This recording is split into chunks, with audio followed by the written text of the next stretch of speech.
कि सोनिया गांधी ने प्रधानमंत्री पद का जो त्याग किया, असल में वो त्याग नहीं था, वो त्याग की भावना से किया गया त्याग नहीं था, बल्कि वो सियासी समीकरण, सियासी कैलकुलेशन का हिस्सा था। क्या कहेंगे आप?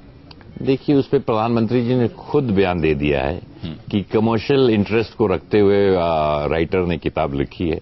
जब प्रधानमंत्री जो प्रधानमंत्री हैं और वही जब उसके खिलाफ और जिसके वो सलाहकार थे वही उनके बयान को बिल्कुल गलत बता रहे हैं, तो मुझे जवाब देने की इसमें क्या जरूरत है।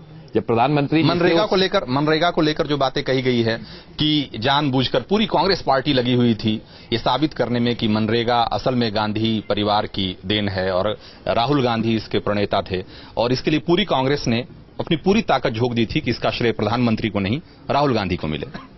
नहीं, बिल्कुल ऐसी कोई बात नहीं। मनरेगा उस समय राहुल गांधी जी कांग्रेस पार्टी के वाइस प्रेसिडेंट भी नहीं थे। उस समय सोनिया गांधी जी ने इस चीज को पुश किया था और श्रेय सोनिया गांधी जी को ही मिला था मनरेगा का। उनको एक जॉन ड्रेस ने प्रपोजल दिया था मनरेगा का और उसको प्रधानमंत्री जी के साथ, और मैंने हमेशा पहला किया कि श्रेय ना सोनिया गांधी जी का रहा ना डॉक्टर मनमोहन सिंह जी का है, ये एक टीम वर्क का श्रेय रहा है। डॉक्टर मनमोहन सिंह जी, सोनिया गांधी जी ने साथ मिलकर यूपीए 1 में तमाम ऐसे निर्णायक काम किए जो श्रेय दोनों लोगों को जा सकता है। पार्टी और सरकार को साथ मिलाकर लोगों को इसी की तकलीफ होती है क्योंकि अब उनको दिखाना चाहते हैं, अब इस इलेक्शन में लोग ये भी बताना चाहते हैं कि सोनिया गांधी जी का बलिदान नहीं था। चुनाव परिणाम जो आएंगे, जो नतीजे होंगे, उसको राहुल गांधी की छवि, उनके इमेज, उनके प्रतिष्ठा से जोड़कर देखा जाएगा। पार्टी चुनाव व्यक्ति नहीं लड़ता है, कांग्रेस पार्टी की सोच हमेशा लड़ती है।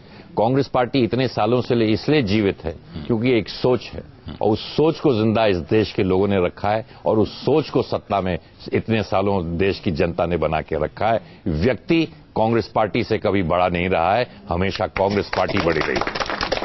चलिए, आखिरी सवाल आपकी जनता से एक बार फिर से ले लेते हैं। बहुत सारे लोग, माननीय श्री सांसद जी से कहना चाहूंगा कि स्वास्थ्य के बारे में सर जी से क्या उम्मीद किया जाए स्वास्थ्य के बारे में। बड़ा अच्छा सवाल इन्होंने किया है। ये सवाल में शायद छूट भी जाता अभी कि इंसेफ्लाइटिस एक बड़ी समस्या है इस पूरे इलाके में, और जब अभी मैं यहाँ आने के पहले मैं देख रहा था आंकड़े, जब खंगाल रहा था, 1 लाख से ज्यादा बच्चों की मौत हो चुकी है पिछले 10 सालों में। गोरखपुर मंडल में हुई है। हाँ, बिल्कुल आपकी बात लेकिन और आप इतने अहम पद पर रहे, बावजूद इसके कुछ खास नहीं किया गया इसकी रोकथाम के लिए। माफ कीजिएगा। तमाम रंजीत कुमार जी, तमाम सेरोलॉजी का पहला इंस्टीट्यूट गोरखपुर मेडिकल कॉलेज में खोला गया।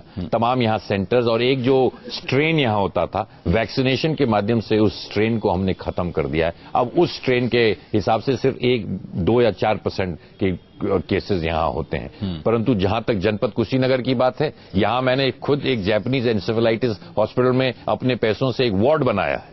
यहाँ तमाम ऐसे यंत्र, हमारे यहाँ 5 साल पहले इतने बड़े जनपद पे होने के बाद यहाँ एक ब्लड बैंक तक नहीं था, उस ब्लड बैंक को स्थापित करने के लिए किया है। 2 करोड़ से ऊपर के हमने यहाँ 3 करोड़ से ऊपर जो नए टेक्नोलॉजी के यंत्र हैं, उन यंत्रों को यहाँ लाने का काम किया है। और हमने कोशिश की है कि सही बात में जो आपने कहा, स्वास्थ्य के लिए अभी भी बहुत काम इस पिछड़े हुए इलाके में करने के लिए अभी भी बहुत कार्य करना है, पर इस तरह थोड़ी तो मैंने फर्क इस जिंदगी में लाने की बात की है। और जापानीज एन्सेफेलाइटिस ऐसी चीज है, जितना भी हम काम करें वो बहुत कम इस क्षेत्र के लिए है और किसी बच्चे की मौत अवश्य नहीं होनी चाहिए। आरपीएन सिंह जी, आपने अपने व्यस्त कार्यक्रम में से हमारे लिए वक्त निकाला, इसके लिए बहुत शुक्रिया। और जैसे हमने कुशीनगर अखाड़े में आज आरपीएन सिंह जी से मुलाकात की, उनसे सवाल जवाब किए, किसी दूसरे सियासी अखाड़े में मिलेंगे किसी दूसरी बड़ी हेवीवेट के साथ, किसी दूसरी बड़ी शख्सियत के साथ। तब तक के लिए नमस्कार।